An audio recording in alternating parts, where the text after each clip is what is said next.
That cholesterol number on your lab sheet can scare you fast. But here's the twist. Your LDL and HDL do not tell a simple good or bad story. And if you only look at one line, you can miss what your body is really trying to say. So what do those letters mean? Start with the big picture. Cholesterol is not the enemy. Your body uses it to build cells, make key hormones, and help with other daily jobs that keep you alive and working. You need it. The real issue is not cholesterol by itself. It is where it moves, how much is moving, and whether it is starting to build up where it should not. That is where LDL and HDL come in.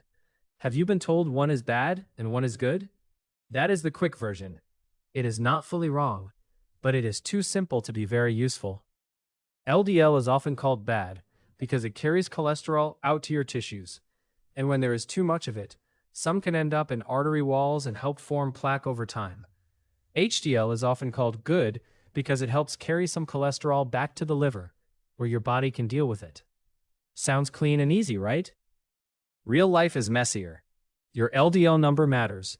Your HDL number matters too, but neither one should be read in a vacuum, because your risk also depends on your age, blood pressure, smoking, blood sugar, family history, weight, activity, and whether your body shows signs of long-term strain.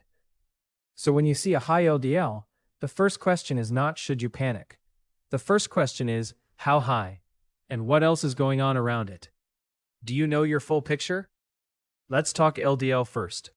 In general, lower LDL is better for heart health, especially if you already have heart disease, diabetes, or other strong risk factors. Why? Because LDL is the particle most tied to plaque buildup in the arteries over time, and that buildup can narrow blood flow or break open and trigger a heart attack or stroke. That is the main reason doctors watch it so closely. A mildly high LDL does not mean disaster today, but a high level over many years can matter a lot. Time counts, exposure counts, and your trend counts too. Now HDL. Many people feel proud when HDL is high. That makes sense. For years, high HDL was seen as a strong sign of protection, and in many cases, higher HDL does line up with lower heart risk.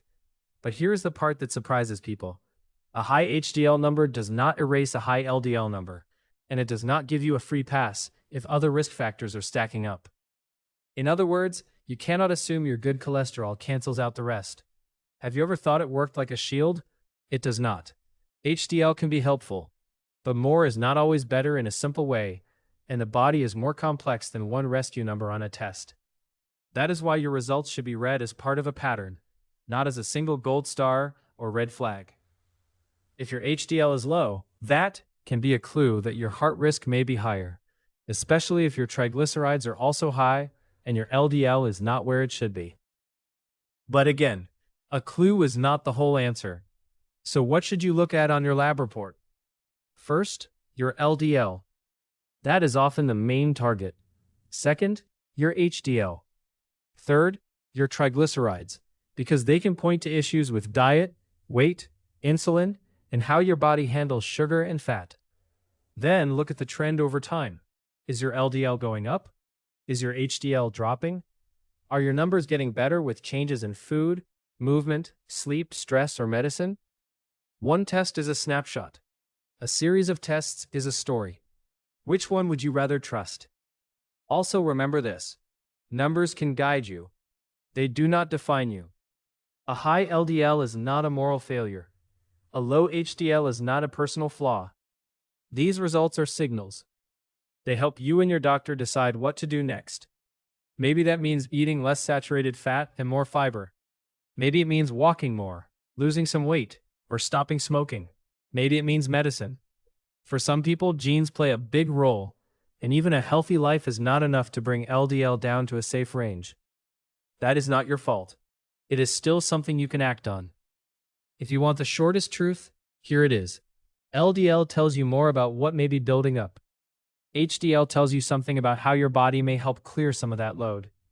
But your real heart risk lives in the whole picture, not in one label that says good or bad.